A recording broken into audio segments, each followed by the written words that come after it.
मैं हूँ डिम्पल और आप सुन रहे हैं माई लिटिल वाइफी। आइए जानते हैं इस कहानी के बारे में। डिनर के बाद सब अपने अपने कमरों में चले गए। शौर्य अपने रूम में सोफे पर बैठा लैपटॉप में लगा हुआ था। उसकी उंगलियां लैपटॉप पर तेजी से चल रही थी। अभी कुछ देर ही हुई थी कि दरवाजा नॉक हुआ। दरवाजे पर सिया थी। जरूरत नहीं है अंदर कदम रखने की, वो गुस्से से उसे घूरता हुआ बोला। वो फिर भी अंदर आ गई। शौर्य अब गुस्से से उठा। समझ नहीं आ रही है बात, वो बोला। शौर्य, तुम कैसे कैसे कर सकते हो ऐसा? तुम तो मुझसे प्यार करते थे ना, बेस्ट फ्रेंड थे हम। वो उसके पास जाकर बोली।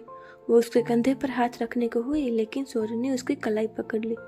अपने शब्दों पर गौर करो, ये सब कुछ था, हुआ करता था, अब ऐसा कुछ भी नहीं है। बोलते हुए उसने उसका हाथ झटक कर छोड़ दिया। लेकिन तुमने कहा था तुम्हारा प्यार कभी नहीं बदलेगा, तुम कभी नहीं बदलोगे।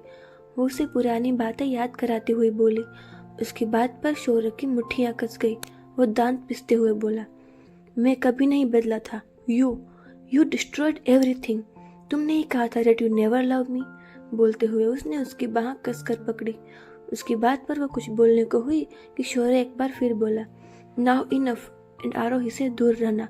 बोलते हुए उसने उसकी बाँह छोड़ी। गेट आउट, वो इतनी जोर से बोला कि सिया सहम गई। वो उसके कमरे से जाने लगी कि शौर्य एक बार फिर बोला, मेरे घर से भी चली जाओ तो बेहतर होगा तुम्हारे लिए। सिया एक पल को रुकी और उसकी बात सुनकर तेज कदमों से वहां से चली गई। अगली सुबह सब ब्रेकफास्ट के लिए बैठे थे। शौर्य आज जल्दी ही चला गया था। आरोही, विराट और रिद्धि तीनों का आज कॉलेज शुरू होने वाला था, तो तीनों ब्रेकफास्ट करके निकल गए। शौर्य अपने कैबिन में बैठा काम कर रहा था। कुछ देर बाद उसने अपना लैपटॉप बंद किया। घड़ी पर नजर पड़ते ही वह उठकर खड़ा हुआ और गाड़ी की चाबी उठाते हुए चेयर पर रख अपना कोट उठाकर निकल गया। कुछ देर बाद ही उसने आरोही के कॉलेज के पास गाड़ी रोकी। कुछ देर बाद ही आरोही बाहर आती हुई नजर आई। उसके साथ रिद्धि भी थी। शौर्य की कार देखकर आरोही के चेहरे पर बड़ी सी मुस्कान आई। वो तेज कदमों से उसकी ओर आई। उसे देखकर वो भी कार से बाहर आया। आरोही और रिद्धि दोनों उसके पास आई।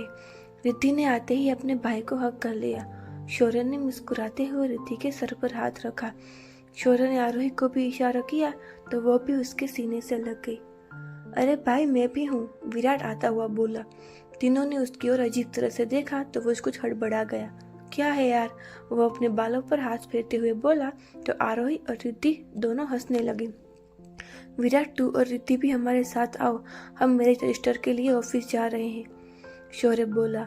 वो अब आरोही के साथ अपनी कार में बैठा। उसने गाड़ी स्टार्ट करके आगे बढ़ा दी। आरोही की नजरें उस पर ही थी। जब कुछ देर बाद भी वो उसे ऐसे ही देख रही थी तो शौर्य ने सामने देखते हुए ही कहा, घूरना बंद करोगी? वो अपनी भारी आवाज में बोला तो आरोही गेयर पर रखे उसके हाथ पर हाथ रखा। शौर्य की नजरें उस पर आ गई। क्या हुआ? वो उसे देखता हुआ बोला। आरोही ने उसका हाथ अपने हाथ में लेकर अपने सीने पर रखा। शौर्य ने फील किया उसका दिल जोरों से धड़क रहा था। क्या हुआ आरोही, आर यू फाइन? धड़कनें इतनी तेज क्यों है? वो गाड़ी की स्पीड धीमी करता हुआ बोला। यह तो हमेशा आपके सामने ऐसे ही तेज हो जाती है और आज तो कुछ ज्यादा ही जोरों से धड़क रहा है। मुझे बड़ा अजीब सा लग रहा है। वह अपनी आदत अनुसार जल्दबाजी में बोले। उसकी बात पर शौर्य की नजरें उस पर आ रुकी। क्या हुआ, तुम शादी तो करना चाहती हो ना? वो बोला। हाँ, मैं तो कब की करना चाहती थी, आप ही भाव खा रहे थे, वह मुंह बनाते हुए बोले तो शौर्य ने उसे घूरा। आरोही ने हड़बड़ाहट में अपनी नजरें सामने कर ली। कुछ देर बाद ही उसने रजिस्ट्रार ऑफिस के सामने गाड़ी रोकी। दोनों बाहर आए। विराट की गाड़ी भी आकर रुकी। सब ऑफिस के अंदर गए। शौर्य ने सब इंतजाम पहले ही कर रखे थे। उनकी ही टर्न थी तो सब अंदर आए। आधे घंटे की प्रोसेस के बाद उन्होंने मैरिज सर्टिफिकेट मिल गया। आरोही बहुत खुश थी। उसने शौर्य की बात थाम रखी थी। चारों अब घर के लिए निकले। घर पहुंचते ही सुरेखा जी ने उन्हें रोका। उन्होंने आकर दोनों की पूजा की और एक नई बहू की तरह आरोही का स्वागत किया। उन्होंने चावल का कलश उसके सामने रखा। अपनी मनमानी कर ली, अब कुछ जरूरी रस्में कर लीजिए, सुरेखा जी शौर्य से कुछ नाराजगी से बोली। आरोही ने चावल का कलश अपने दाहिने पैर से गिराया और फिर स्नेहा जी ने आकर आलते की थाल रखी तो वो उनमें पैर रखती हुई अंदर आ गई। सब आकर सोफे पर बैठे। आरोही बेटा, अपना सामान सूर्य के कमरे में शिफ्ट कर लेना, सुरेखा जी बोली। हाँ मॉम, मेरी नज़र तो पहले दिन से ही उस कमरे पर थी, वो तपाक से बोली। फिर एहसास होते ही अपनी जीभ दबा ली। विराट और रिद्धि हंसने लगी, बाकी सब भी चेहरे पर भी मुस्कान आ गई। डिनर के बाद आरोही रिद्धि के कमरे में उसके पास बैठी हुई थी। रिद्धि उसे कुछ बता रही थी जिससे उसकी आंखें बड़ी हो गई। क्या, ऐसा थोड़ी ना होता है, वो बोली। हाँ सच में, मैंने सुना है शादी के बाद फर्स्ट नाइट होती है, वो बोली। आरोही अब कुछ सोचने लगी। तो क्या मैं आज मेरे रूम में सो जाऊं? वो अपना दिमाग लड़ाते हुए बोली। अरे नहीं पागल, ऐसा बिल्कुल मत करना। शादी के बाद हस्बैंड वाइफ को एक ही कमरे में रहना चाहिए और जितना हो सके एक दूसरे के साथ रहना चाहिए, ताकि किसी और के आने की जगह ही ना बचे, रिद्धि बोली। तो आरोही ने उसकी बात पर किसी आज्ञाकारी बच्चे की तरह हाँ में सर हिलाया। शौर्य अपने रूम में सोफे पर बैठा हुआ लैपटॉप में कोई डिजाइन बना रहा था। उसके हाथ लैपटॉप से कनेक्ट एक मशीन पर कुछ ड्रॉ कर रहे थे। उसका पूरा फोकस उस पर ही था। तभी उसके कमरे का दरवाजा धम से खुला। वो समझ गया वो आरोही ही हो सकती है। उसने गुस्से से दरवाजे को और देखा तो आरोही कुछ हड़बड़ाई। अब डांट नहीं सकते हैं, अब तो ये मेरा भी रूम है, मैं बिना नॉक किए आ सकती हूँ, वह कुछ दूरी पर रुकी हुई बोली।